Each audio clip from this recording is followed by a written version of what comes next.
¿Recuerdas sentencias que hayas dictado de impacto, digamos? Un matrimonio deshecho con el duelo porque habían matado a su hijo, a su menor hijo, y llegaron indignados llorando porque vieron a la persona que privó de la vida a su menor, Y tú en campante. paseándose, incluso jactándose de que a él no le hacía nada. Al llegar, para que no les exigiera el cobro, sí me sacaron por ahí un arma blanca. Bienvenidos a un capítulo más de El Podcast, la entrevista, el lugar donde la gente común cuenta las historias increíbles. Y hoy tenemos a una persona que te va a hablar porque es especialista en la materia del daño moral. Pero primero vamos a dejar que él se presente. Bienvenidos a El Podcast.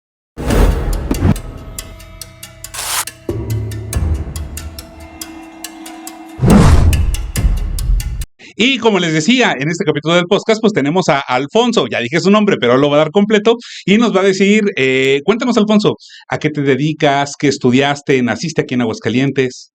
Soy Alfonso Román Quirós, nací aquí en Aguascalientes. Toda mi vida he vivido aquí justamente dentro de esta ciudad. Me he formado en la primaria, secundaria, prepa, universidad y ahora estoy trabajando como magistrado local en el Poder Judicial del Estado. ¿Nos puedes explicar un poquito qué hace un magistrado aquí en Poder Judicial? El magistrado es el que revisa por segunda ocasión las sentencias que dictan los jueces en primer lugar aquí en el Estado, civiles, familiares, penales, mercantiles. Todos estos jueces que dictan sus sentencias tienen en segunda revisión la posibilidad de modificarse, confirmarse o revocarse cuando se promueve por alguna de las partes un recurso que se llama apelación. Entonces, quienes resuelven este recurso somos los magistrados del Poder Judicial del Estado. Perfecto, pues Alfonso es un magistrado, es una persona que revisa lo que hacen los jueces de primera instancia, pero como toda persona no siempre fue un magistrado, no siempre fue abogado. ¿Cómo comenzaste? ¿Cuál fue tu primer desempeño laboral, tu primer trabajo?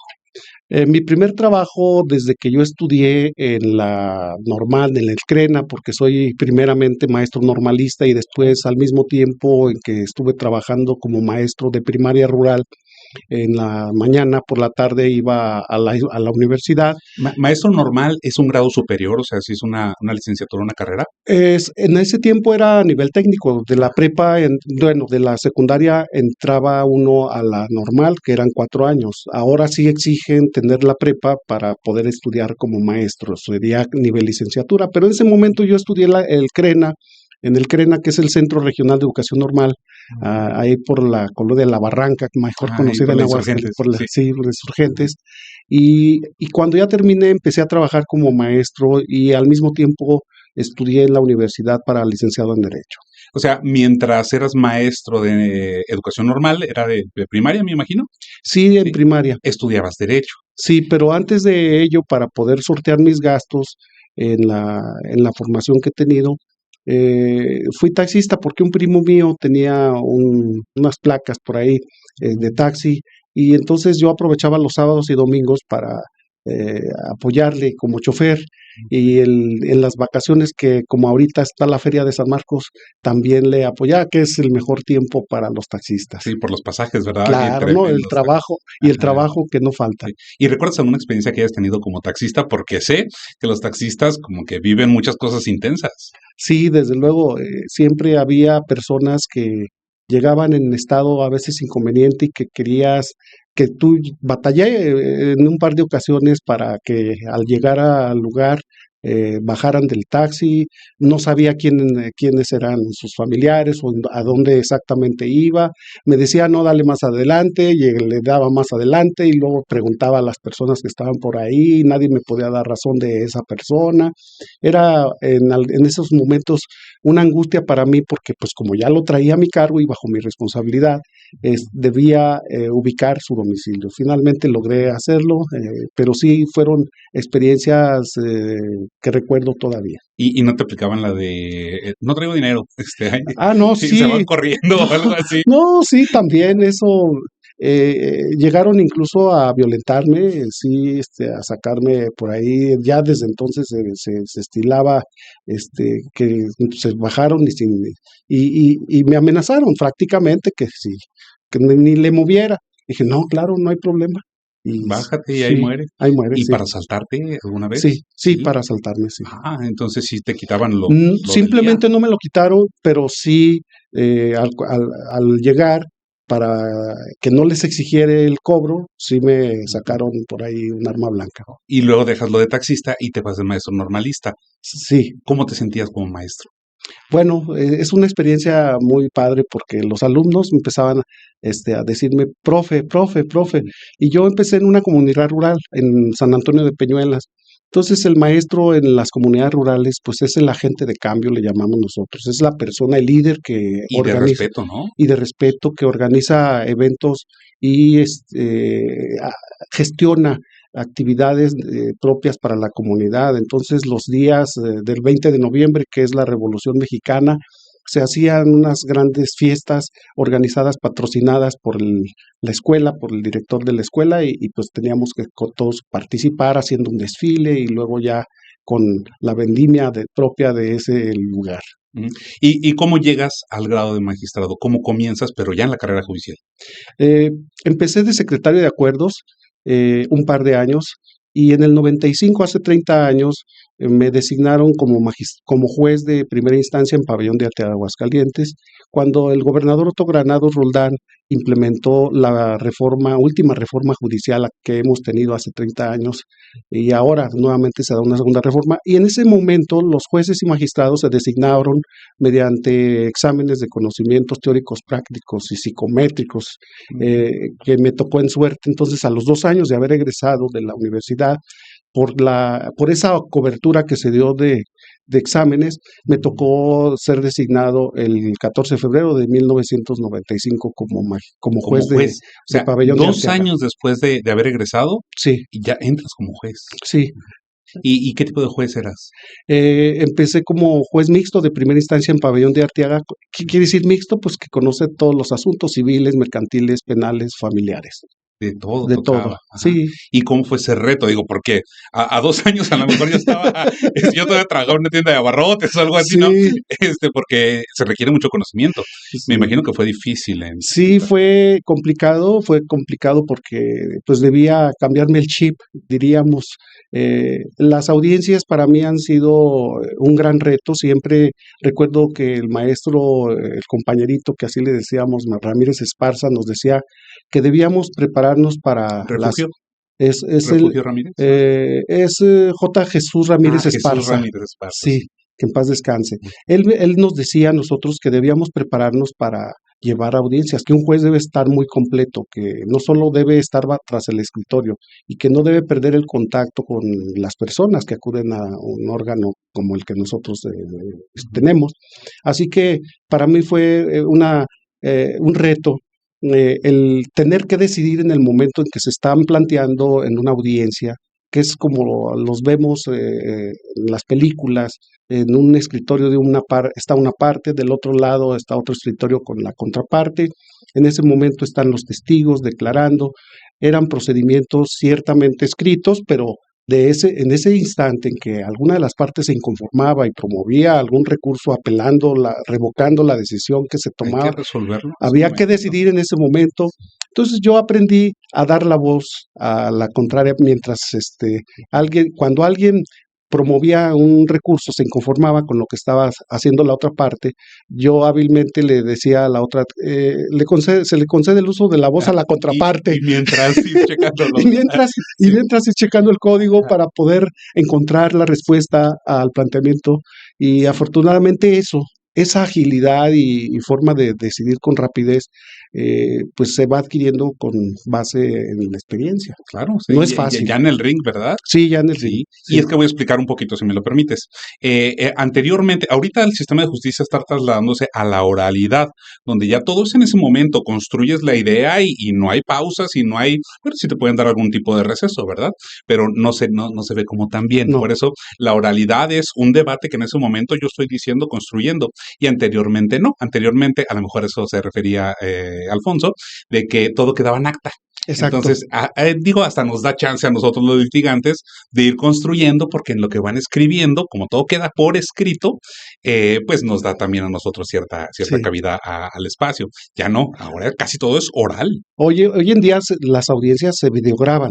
Es Ujú. una videograbación, ya no dicta el juzgador, el que lleva la audiencia, el titular, el que se encarga de dirigir la audiencia en ese juicio, no tiene que estarle ya dictando a una secretaria mecanógrafa que esté escribiendo, sino que ya está las cámaras, acción, Sí, y ahora sí, sí. no se detiene, esa es la oralidad justamente a la que tú te refieres. Porque yo me acuerdo que en mi primera audiencia ya de oralidad penal, se me quebraba la... Sí,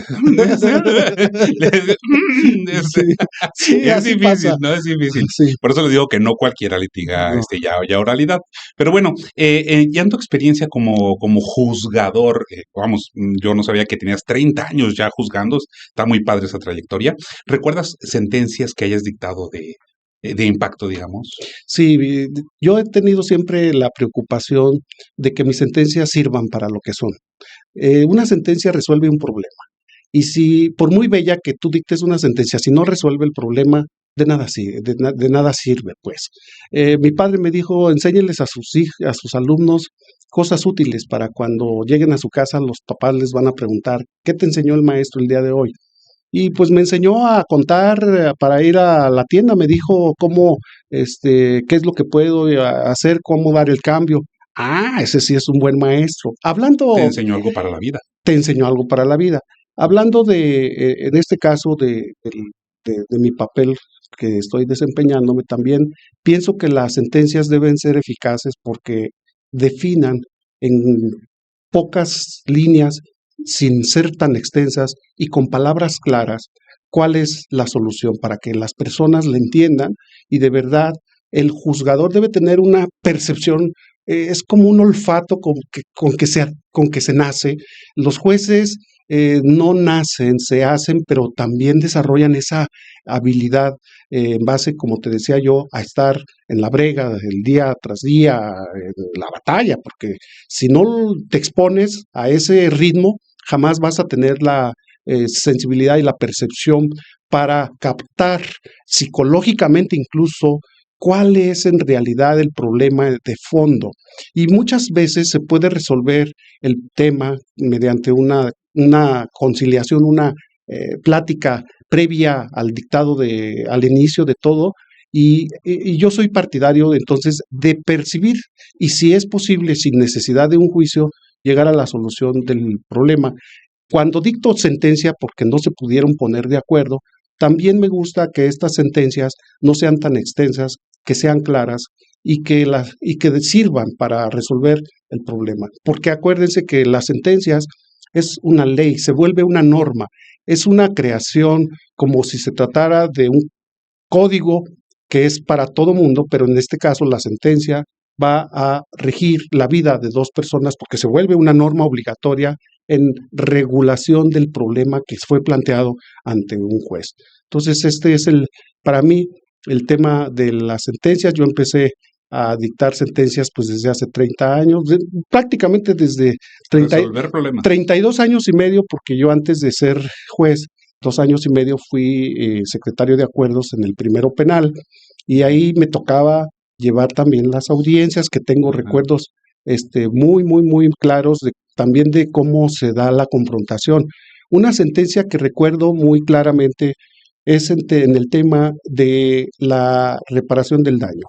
Porque es muy importante este tema, porque no solo la ley le da la categoría de pena pública. ¿Qué significa el que la reparación del daño como derecho que tienen las víctimas se cataloga como una pena pública? Significa que todas las autoridades, los jueces que deciden un caso, deben de oficio revisar qué es lo que está pidiendo la parte que demanda o la contraparte en su oposición y establecer con toda claridad el monto, la cantidad que debe pagarse en caso de que exista una condena.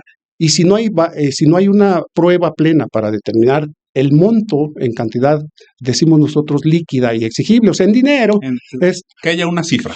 Que haya una cifra, debemos dar las bases para que en ejecución de sentencia se regule o se cuantifique pues el monto de esa reparación del daño.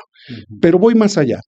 El daño normalmente se piensa que es material respecto a un daño que es el menoscabo. Mi coche lo golpearon. En el patrimonio o la disminución, porque abollaron mi coche, es una disminución de tu patrimonio, o la pérdida, te lo roban, pues es una total pérdida de tu patrimonio en ese sentido de tu vehículo, y tiene derecho la persona, si se le causó una afectación, si demanda es porque quiere que le reparen algo, ¿no? Está reclamando algún daño que se le llegó a causar, y esa es la esencia de todos los juicios.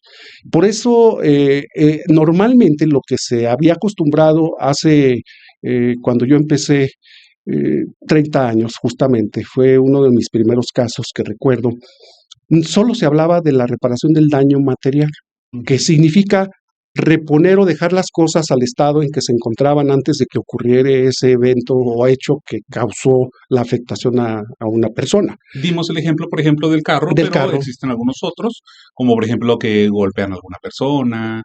Hay otros tipos de daños que no recaen solamente sobre objetos, sino como en la persona, ¿cierto? Sí, y esos temas, un homicidio, por ejemplo, ¿cómo lo repones? La vida ya no se puede repetir, ya no puedes tú condenar revívase, porque no debió haber muerto. Claro que eso es complicado. Entonces entramos al tema, la ley hablaba en aquella época solamente de una reparación equivalente a un monto legal de lo que debía condenarse por la indemnización, se le llamaba, o restitución de la vida, por el equivalente de lo que le daba un valor. En realidad la vida no tiene precio. Si pudiéramos entrar aquí a un debate, ¿cuánto vale la vida? Y no nos pondríamos de acuerdo. Pero la ley marcaba en el Código Penal en aquella época que debía pagarse 2 tantos de lo que la Ley Federal del Trabajo estableciera como indemnización para caso de muerte de un trabajador. En ese caso son 720 días, de lo que él ganaba en vida la persona. Y es el doble, 1,440 días, lo que yo condenaba normalmente en los homicidios por concepto de reparación de daño material. Como no existía, llegó una familia, un matrimonio deshecho con el duelo porque habían matado a su hijo, a su menor hijo, y llegaron indignados llorando porque estaba... ¿A eso te refieres en la demanda o contigo? No, conmigo llegaron a mi oficina, pidieron, tocaron la puerta y entraron y los recibí, y de viva voz me platicaron la indignación y el dolor, la pena que todavía les embargaba, y que encima de eso vieron a la persona que privó de la vida a su menor. ¿Y cómo falleció? Fue un accidente, mero accidente. El problema fue que lo vieron en la feria del 20 de noviembre de la Revolución Mexicana, de allá de Pabellón, como que estaba bien campante, paseándose, incluso jactándose de que a él no le hacía nada, que no le iba a pasar nada, que llegó a oídos de estos señores y pues les removió su amor, el duelo. El duelo. Y ahí entonces fue tal el dolor, la pena que tenían y que me transmitieron, que yo me quedé al momento del dictado de la sentencia con esa imagen, y no solamente condené a la reparación del daño material, sino que sin ley, sin que existiera una disposición que ahora ya existe, ahora ya hay jurisprudencia y la ley lo establece. La ley contempla ya el daño. Que se puede condenar a la reparación del daño moral, pero yo me la aventé por concepto de reparación del daño moral. Sí existía la figura, por supuesto, ¿qué es la moral, el daño moral? Pues es cualquier afectación en tu honor, en tu nombre de la persona, en tus sentimientos. En este caso, encuadra en el dolor de este matrimonio, de los padres, pues, de este menor, por la pérdida de su hijo. Estamos hablando como en qué año más o menos. Es en el 95. ¿En 95? En el 95. Ese asunto fue. Sí, hace 30 años. Entonces, sí, fue un caso que para mí me marcó, porque yo tenía la concepción de que debemos responder y ser eficaces, resolver un problema. Y estabas construyendo el derecho propiamente. efectivamente, porque no había jurisprudencia ni ley. Y entonces lo más fácil para un juez es que si no hay ley, pues no aplicas el daño, derecho, como lo no, dice la ley. no haces justicia, diríamos. Es una sentencia justa legal, pero que no resuelve el problema. Entonces, aquí, eh, eh, como no había reglas para cuantificar el monto del daño moral, pues yo condené por concepto de daño moral a otro tanto de lo que era el daño material. Mi intuición de aquella época me llevó a decir, bueno, si no tengo bases para decir, porque existía el daño moral en el Código Civil, pero no en el Código Penal, y aún así en el Código Civil también en aquella época no se demanda, y hoy en día también es muy difícil cuantificar el daño moral. Sí. Precisar, tiene que darse razones, argumentos, pero no hay una regla metodológica o aritmética de 2 y 2 son 4 y 4 16 y con esto te condeno al pago. No. Sí. Y quisiera aclarar algo porque ya habíamos hablado de que 2 años, 720 días de lo que gana una persona, y en este caso es un niño, entonces la interrogante sería, el niño no ganaba nada. Exacto. Allá se decía que del salario que percibe el quien fallece, y que si no había pruebas para establecer el monto de sus percepciones, se condenaba al salario mínimo por 720 por 2, 1.440 días de salario mínimo. El niño, efectivamente, ese fue otro tema importante, pues no trabajaba.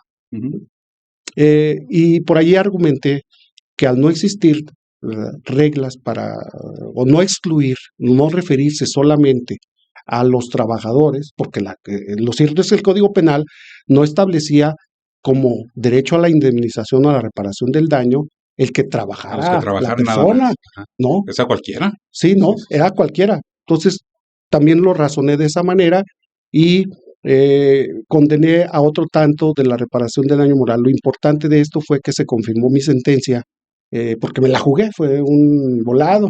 Pues igual y yo me invento aquí el caso, el derecho, la sentencia, pero lo más seguro es que me la van a revocar, pensé yo, en mis adentros. Superior. Un tribunal superior, que es lo que ahora estoy haciendo actualmente como magistrado del Poder Judicial del Estado. Y no, lo raro la satisfacción que tuve es que confirmaron esta sentencia en segunda instancia al resolver el recurso de apelación, el Supremo Tribunal de Justicia del Estado, y después de ello el amparo también fue promovido porque es otro recurso que se puede promover contra las sentencias que dictan los magistrados, como en mi caso, lo resuelve un magistrado federal y también se confirmó en amparo esta sentencia. ¿Qué es el análisis de la constitucionalidad? Sí. Podremos decir que, por ejemplo, un magistrado de la justicia local es un revisor de legalidad. Sí. Los de la federación entran en la constitucionalidad y pese a todos esos filtros, entonces le dieron la razón y entonces digamos que tenemos como los primeros antecedentes de la existencia del daño moral, porque hasta donde yo tengo conocimiento, daño moral es un tema novedoso que a lo mejor lo incluimos en 2018, 2016, ya lo tenemos como norma, ¿cierto? Sí, así es, más o menos. Sí, anteriormente no, decía no está en la ley, no se aplica el daño moral. Sí. Entonces, como un resumen, solamente para que quede como aprendizaje, en ese caso del niño, cobraron indemnización por la muerte del niño y otro tanto por la afectación que tuvieron por la muerte del pequeño, ¿cierto? Sí. Es el daño moral. Del daño moral. ¿Y en qué otros asuntos podemos tener para efecto de ilustrar? ¿En qué otras opciones de daño moral tenemos para que les quede un poquito más claro? Bueno, tenemos derecho, el respeto a cualquier víctima que se ve ofendida por cualquier hecho, tendría en principio la posibilidad, si resultó adicionalmente a la afectación material, tuvo un daño psicológico, en todos esos casos de delitos donde hay agravantes, donde hay ultrajes, normalmente son en ese tipo de asuntos, es donde se puede condenar a la reparación del daño moral. Te pongo otro ejemplo, hubo un robo calificado a mano armada, por eso se llamó calificado, en un domicilio particular llegan 3 hermanos encapuchados con arma de fuego, encañonan a la familia, encierran a las hijas y hacen tocamientos. Esa afectación, no solo robaron entonces, sino que ultrajaron aprovecharon, y tuve una diligencia donde la reconoció, donde la víctima no había, estaba en duda de si había plena identificación del victimario, del agresor, y en un careo que es una prueba que se practica estando detenido el agresor atrás de las rejillas de prácticas judiciales en las celdas, y del otro lado de la oficina se encontraba la víctima. Los careos son para sostener si efectivamente quien dice que fue el agresor, ¿verdad?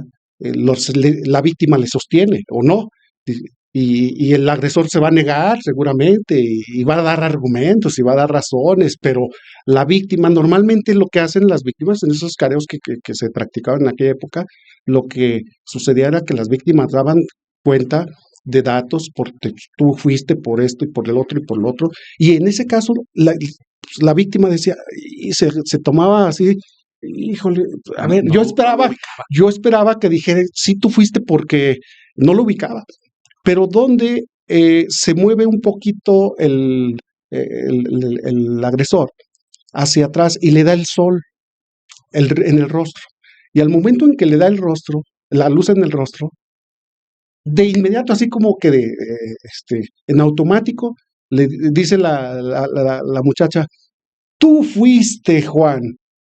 Hasta el nombre. Sí, tú fuiste, Juan. Y todo eso, la importancia del juez y secretario, que en ese tiempo yo era secretario en ese tiempo de acuerdos, es que redactes tal cual, de manera fiel, como si fuera una narración de una novela o película. Es que están dando fe de los hechos, y un hecho es cada detalle. Pero ¿estás de acuerdo que normalmente el trabajo nos vuelve rutinarios y luego ya hacemos todos de machote, que llamamos machote porque ya son formatos que están preestablecidos y las mismas palabras que se utilizan se vuelven cotidianas, se desgastan tanto que no dan cuenta real de lo que está ocurriendo en la diligencia? E incluso cuando se revisa en segunda instancia, que es lo que hacemos, pues no se ve. Cuando era un sistema escrito, tradicional, de expedientes, pues todo era mediante un expediente escrito donde los jueces dictaban sentencia y luego en segunda instancia los magistrados revisaban si estuvo bien dictada, pero eran muy fríos. Hoy al menos pueden verse los videos de las grabaciones, de las actuaciones, de las expresiones que realizan las partes dentro de una audiencia, y pues es muy diferente, pero en aquella época, hace 30 años, insisto, era el papelito, y la única manera en que se sostuvo esta sentencia, porque también estaremos de acuerdo que imponer una pena de más de 30 años para alguien que se dice que cometió un robo, ¿verdad?, violento, pues puede significar la mitad de su vida, ¿no? Claro.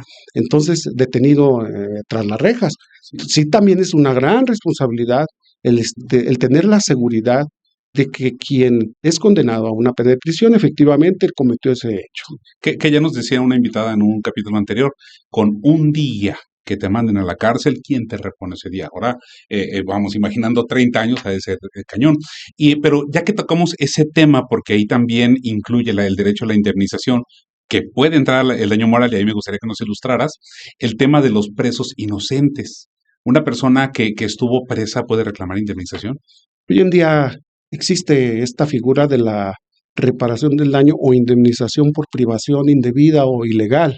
El Código Penal lo establece, y efectivamente, mediante un incidente que es un juicio pequeñito, después de concluido el asunto, el trámite donde fue liberado, él puede demandar. Cualquier persona que hubiera estado detenida un día o más, cualquiera que hubiera sido, tiene derecho a reclamar el pago, el equivalente de lo que pudo haber obtenido estando en libertad, es decir, lo que pudo haber ganado si trabajaba, dejó de trabajar y ganaba 1,000 pesos diarios, pues entonces, o si no tiene manera de acreditar cuánto ganaba, menos lo que es el salario mínimo, es lo que tendría derecho a reclamar, y ahí y se cuantifica. El Estado. El Estado. El ¿Y el Estado. que lo acusó tendría algún tipo de responsabilidad? Pues normalmente, a ver, esto es en materia penal y normalmente quien ejerce la acción penal y es el Estado el que se encarga de los jueces mismos que dictamos, magistrados que ordenamos y resulta que no, ¿verdad? Somos parte de ese andamiaje que es el Estado el que está actuando para que una persona esté detenida. Yo pienso que entonces en este caso no hay particular que tenga la potestad o posibilidad o facultad pues para tener detenido a otro particular.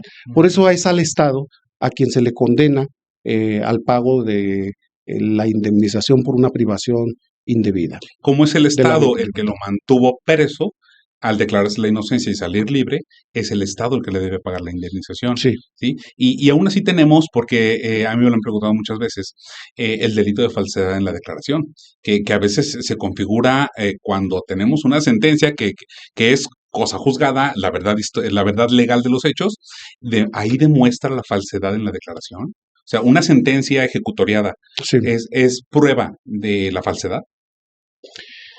Eh, Cuando se absuelve después de que, bueno, aquí hay que entender el tema. Se, cuando hubo una declaración que no sirvió de sustento realmente, que después fue desvalorada o que fue descalificada como prueba eficaz para mantener detenida a una persona, no necesariamente hay una privación ilegal en la libertad. Tienen que darse ciertos requisitos para que exista evidencia de que efectivamente fueron hechos falsos, no por el solo hecho de que no se acredita y se absuelve a una persona, se puede afirmar que hubo una privación ilegal de la libertad, sino que debe haber prueba de que esos hechos fueron manipulados, que fueron maliciosamente creados para detener y con el solo fin de que la persona estuviera detenida. Suele ocurrir, por ejemplo, cuando normalmente hay juicios civiles y una de las partes contendientes dentro de un juicio civil se inventa un delito en contra de la otra parte Para tener ventaja. para tener ventaja, presionarlo y decirle, bueno, mira, te estoy acusando de fraude, sí, penalmente. Si no nos arreglamos, voy a seguir adelante, porque tú cometiste fraude, me engañaste, y en realidad a veces no es cierto que hubo un engaño o una maquinación para haber obtenido un enriquecimiento, que eso es el fraude, sino que los abogados o las partes mismas que ya saben cómo actuar, acuden para presionar ante la materia penal, volviendo penal lo que es meramente civil o familiar, a veces hasta asuntos familiares. Sí. La familia se pone bien cañón luego en esos Sí. aspectos. Y bueno, hay un rubro que es súper interesante que nos comentabas y que no hemos tocado, el tema de cuánto, los pesos, cuánto es. Y esto te lo digo porque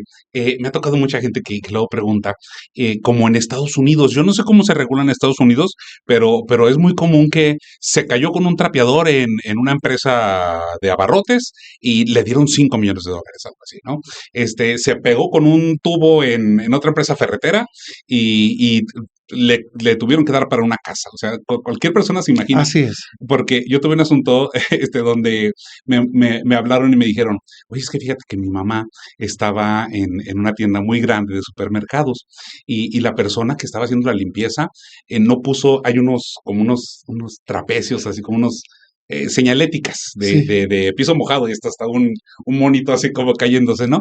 Dice, no estaba, mi mamá se cayó, ¿cuánto le podríamos bajar? Entonces le dije, no, pues es que la gente piensa que son millones o algo. ¿Cómo calculamos ya en la práctica este daño moral? No hay reglas en realidad. No tenemos base, no hay reglas claras. La jurisprudencia, la Corte ha estimado que pues es referencial lo que es el daño material. Y entonces lo que se hace por concepto de daño moral, cuantificar la condena es a partir de lo que se condenó por concepto de reparación del daño material. No hay entonces una base o este, medi- un, Un tabulador. un tabulador para establecer que a determinados actos o a determinada intencionalidad o todo lo que le llamamos nosotros los abogados, que es la intención, la mala fe para haber cometido el hecho, pues es mayor el daño moral. No, el daño moral es una afectación independientemente de cómo se haya cometido el hecho para realizarlo. Pero no hay reglas, no habemos, o sea, todos los jueces le batallamos, los magistrados, no se diga, ¿sí? sí, realmente no lo dejamos para ejecución de sentencia y para que las partes, a través de pruebas periciales, establezcan qué tanto fue la afectación que tuvo en sus sentimientos, en su honor, en su persona, en su libertad, en lo que hubiera quedado como afectación moral que se refiere a la persona en sus sentimientos, repito, es esa integridad, el derecho a tener una intimidad, a tener un buen prestigio, pues depende. Porque, por ejemplo, qué bueno que tocamos ese tema, porque la difamación, y luego todos decían, te voy a demandar por difamación de honor, que era un delito, si no mal recuerdo, todavía en el año 2000 era delito, ¿cierto? Sí. A que decías algo en contra de la persona y era delito O las injurias. Las injurias, sí, así es. Mentar la madre, ¿verdad? Sí. Pero sí tiene repercusiones, porque ahorita está muy sonando mucho el tema del Temach. No lo ubicas ese caso, donde el Temach habló del hijo de Shakira, de que tenía algunas conductas afeminadas y le cae la demanda por daño moral de Shakira. Y ahorita están en esa contienda porque dice que su hijo, este es un caso súper práctico y ahorita está en boca de todos, súper práctico dice, su hijo está sufriendo ahorita bullying, está sufriendo una afectación psicológica y emocional a causa del comentario de una persona. Y aquí pudiera haber... claro que ese es el daño moral, justamente, pero pues aquí en México no existe esa cultura, repito, ni siquiera de la legalidad, ni siquiera de la cultura para las personas de demandar. ¿Qué pasa normalmente cuando somos afectados? Mejor no denunciamos, mejor no demandamos, porque sale más caro el caldo que las albóndigas, ¿no? Se tardan años en dictar una sentencia o en recibirme siquiera, esperarme todo el día en las sillas esperando para que me tomen mi declaración. Eso desalienta a la cultura de la legalidad y genera la impunidad, quedando entonces sin sanción aquellos hechos que deben ser reprimidos a través de una sentencia que ejemplifique a otras personas lo que puede suceder si se cometen esos hechos. Entonces, en la medida en que vaya mejorando nuestro sistema y aparatos de justicia, creo que la cultura de todos debe ir mejorando con mayor civilidad, con mayor respeto a los derechos humanos y una convivencia más sana. Yo estoy hablando de a lo mejor el paraíso, de un lugar ideal, porque sabemos que también el hambre mata, ¿no? El hambre en muchas personas de nuestra ciudad y de todo México, la mayoría de las personas padecen esa hambre, no tienen trabajo, no tienen derecho a educación, salud real. Y bueno, yo estoy hablando cuando me refiero a lo ideal que debiere ser y que las autoridades estamos obligadas a cultivar y a promover a través de nuestro trabajo y, ¿por qué no?, a través de pláticas como esta, a través de nuestras resoluciones, a través de la transparencia y la publicidad que debemos darles para que se conozcan, a través de declaraciones o entrevistas en los medios, en los periódicos o ahora que son las redes. Y dentro de estas sentencias, para que nos quede un poquito más claro, ¿tú recuerdas en época reciente algunos casos donde me digas, cantidades, sin revelar detalles desde luego, hubo un caso donde sufrió esta afectación y fueron tantos pesos? Sí, pues ha habido sentencias de millones de pesos, efectivamente. ¿Ahí qué se reclamaba? Son delitos patrimoniales, fraudes de empresas, sobre todo de empresas donde se dice que hay robos hormiga o de un empleado, donde empieza a abusar de la confianza que le tenía el patrón y empieza entonces, cuando menos se acuerda, ya se gastó un dineral y desvió recursos. Hay quienes incluso ya con la tecnología hacen este tipo de robos y pues es muy fácil en empresas grandes claro, se dan cuenta, pero para cuando esto sucede, pues ya la disposición del dinero se fue a sabrá Dios dónde, ¿no? La cifra más grande que has visto, una sentencia, ¿cuál ha sido? Pues te puedo señalar 500 millones de pesos. 500 millones de Sí, pesos. ¿Cómo le hace una persona para pagar esa reparación, para indemnizar ese daño, sí, ¿no? no, es imposible. Tremendo, o sea, un asunto súper, súper delicado. Sí, y también de penas de prisión que son absurdas. Las reglas para imponer penas acumuladas cuando se cometen varios delitos, a veces ha habido sentencias absurdas de 160 años de prisión. Que Oye, en la media estamos en 75, si no mal recuerdo. sí, oye, pero pues, no es lo que va a vivir la No, persona pues no, así sentenciada, es. ¿no? Se pierde la esencia entonces de la de la pena, que es solamente como una medida de eh, prevención preventiva. La pena de prisión no debe ser aquella que establezca necesariamente inclusive estar tras las rejas. Hoy en día se dice que mientras se está llevando a cabo un juicio, la persona no debe estar privada de su libertad porque debe haber una presunción todavía de De que es inocencia. inocente. Y creo que en eso hemos sí mejorado mucho. Ya es excepcional que hoy en día una persona que comete un delito de verdad esté detenida o amerite estar detenida si siempre ha vivido en Aguascalientes y si tiene un trabajo, tiene familia. Entonces, normalmente ya lo que las medidas cautelares se les llaman así, que son aquellas medidas previas o que previenen que se vaya a evadir de la justicia, que se va a ir con todo y hebra, como luego decimos, y que luego el proceso se detenga, si no va a las audiencias. Realmente eso hoy en día ya hace innecesario que una persona esté tras las rejas. Eh, Obvio que las personas, las víctimas, quisieran que estuviera de por vida. Es que eh, es venganza judicial, le llamo yo. La sí, venganza, el ánimo a veces de perjudicar a alguien y más es en tremendo. determinados delitos, ¿no? Que, que son muy sensibles para la víctima. Sí, sí, yo me acuerdo una señora que tristemente su hijo y estaba a nada de graduarse, a nada de graduarse. Venía en una entrada de aquí de Aguascalientes y un trailero le impacta, pero estaba alcoholizado y además traía, los toxicológicos resultaron que también traía sustancias y se desvive el hijo. Vamos, o sea, estaba a punto de graduarse, 21 años más o menos.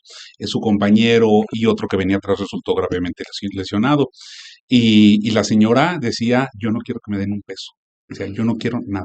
Yo nada más quiero verlo tras las rejas, así decía, ¿no? Ujú. Y era, pues es que a veces uno se pone en los Es zapatos, dramático, sí, sí, y dicen, pues, ¿qué trágico. exige? Porque ya decíamos, yo les digo, vamos, hasta cruelmente pudiera resultar. Las vidas tienen precio. Y la ley ya nos diste el ejemplo de que sí tenemos precios, o sea, sí valemos algo, ¿no? Pero eso es en cuanto a lo legal. Que hay un tabulador donde dice cuánto voy a valer en caso de Dios me libre de algo, pero sí tienen precio.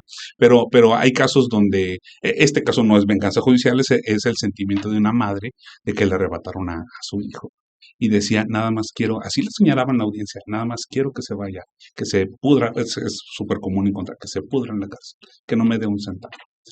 Y bueno, se llama justicia, cuando se sanciona, ¿cómo se llama? Justicia, Restaurativa, no, cuando punitiva, punitiva. justicia punitiva, Sí. donde pues se le tiene que aplicar un castigo Pues fuerte. debemos sanear mucho el derecho penal en ese sentido, que no se vuelva un instrumento de presión solamente o de venganza, porque tal como lo señalas, en muchas ocasiones se toma como una herramienta solamente para presionar o para desquitarse por el coraje que se tiene de algo que ocurrió por ahí.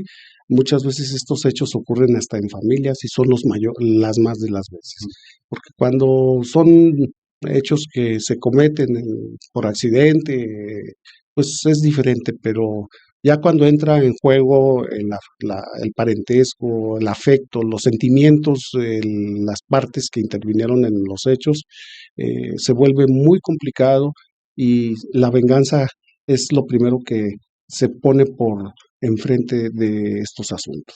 Así es. Pues bueno, qué bueno y qué mejor que quien nos diga estas palabras sea una persona con tanta experiencia como juzgador. Es que no es que le eche muchas porras, pero he tenido invitados que no tienen tanta trayectoria judicial, donde empezaron a lo mejor como secretarios, no de mérito su trayectoria, pero 30 años juzgándose, siendo juzgador, está como de no creerse. Y qué bueno que nos hayas compartido un poquito del conocimiento, al menos para que todos aprendamos las bases para que reclamen la indemnización, todos hagan justicia, es la manera en que en su momento podemos obtener lo que nosotros nos corresponde. Justicia es dar a cada quien lo que nos corresponde, ¿cierto? Es correcto. Alfonso, ¿quieres agregar algo? Pues simplemente que estoy a sus órdenes para seguir platicando sobre estos temas, que es muy importante que retomemos todos ese valor, ese aprecio por la dignidad que cada uno de nosotros tenemos. Que a pesar de la adversidad, de los tiempos que tardan los juicios, del cúmulo de trabajo que existe, que se han visto superadas las instituciones de justicia para atender los casos con celeridad y eficacia, pues sigamos nosotros insistiendo, no nos desanimemos, porque la única manera de revertir esta impunidad, que no es deseable de ninguna manera que siga prevaleciendo para que no se sancionen los hechos, es denunciando. La cultura de la legalidad, la cultura de demandar, no por lo que vale una multa, no por lo que valga el tema, puedes gastar más tal vez, o puedes perder invirtiéndole más tiempo, pero vale la pena que agotemos estas instancias, porque es la forma de vivir con una convivencia social, y que dejemos a las autoridades que hagan su trabajo y no tratemos de hacer justicia de propia mano o generar otro tipo de problemas. Luego nos metemos camisa de 11 varas porque ya agredimos y luego nos agreden, y es una historia de nunca acabar. Así es, porque tocaste la palabra dejar que las autoridades, pero yo me atrevería a agregarle exigirle a las autoridades que hagan su Yo trabajo. creo que sí. Donde, por ejemplo, ministerios públicos, porque es una cuestión que desesperanza mucho a la gente, muchos dicen, y no sabes cuántas veces lo he escuchado, dicen, ¿a qué voy a denunciar si ni pasa nada? Y es un tema de perseverancia, tampoco es como que ya fui a denunciar y pum, y al día siguiente me hablan porque ya está detenido. Es un proceso al que hay que darle, pues, dedicarle su tiempo, hay que ir a preguntar, hay que ir a aportar pruebas, porque solo así se vive la justicia. ¿Y dónde te podemos seguir, Alfonso? Bueno, yo estoy en redes con mi nombre, Alfonso Román Quirós, en todas las redes, y pues estoy a sus órdenes también. Mi oficina es de puertas abiertas hasta el 31 de agosto, que concluye mi nombramiento de magistrado del Estado de Aguascalientes, magistrado local en Palacio de Justicia, que está en contraesquina de la Glorieta a Don Quijote, por las mañanas de 8 a 4. Quien tenga algún asunto de apelación puede llegar directamente con mi secretaria y lo voy a atender. Si quieren plantearme directamente de viva voz su asunto, no les puedo ofrecer más, tampoco puedo comprometer el sentido de la resolución. Escucharlos. Sí los puedo escuchar, porque segunda instancia, si fuera primera instancia, tendría que llamar seguramente en materia penal a las dos partes. Es un requisito, porque se puede suponer que si solo recibo a una de las partes, voy a comprometer mi decisión. Una confabulación, ¿verdad? Sí, pero ahorita ahí me encuentro y estoy a sus órdenes, insisto. Soy maestro también de la Universidad Autónoma, doy clase de 4 a 6 en la universidad, entonces doy la materia de introducción al estudio de Derecho. Ya tengo más de 25 años ejerciendo la docencia, y es una pasión para mí. Lo que hago me rejuvenece y es cansado, cierto, pero me apasiona. Yo doy mis clases con toda emoción, y creo yo que hasta poco tiempo más, ya pronto me retiro de ello, pero por lo pronto sigo poniéndole todo lo que está de mi parte. Perfecto, qué gusto haber tenido aquí a esta calidad de invitados. A lo mejor él no se acuerda, esto lo voy a revelar aquí, pero yo hice mi servicio social con el magistrado, por eso si a lo mejor no se acuerda, yo hice mi servicio social en el Tribunal de lo Contencioso Administrativo aquí en Aguascalientes, y estuve participando con el magistrado cuando era magistrado unitario. Es unitario, sí, magistrado del Tribunal Electoral. Y por eso ya tenía yo el gusto de conocerlo, pero bueno, perdimos mucho contacto. Nada más esto lo digo como un paréntesis y por eso Así es. tengo un especial gusto por haberlo tenido aquí en esta mesa compartiendo sus conocimientos. Y pues bueno, él es Alfonso, yo soy el tío Emma y esto fue el podcast, la entrevista, el lugar donde la gente común cuenta las historias increíbles. Pero no se te olvide suscribirte aquí en la parte de abajo y activar la campanita para que te avise cuando subamos el siguiente episodio. Y nos vemos con otro invitado en otro capítulo. Cuídense mucho.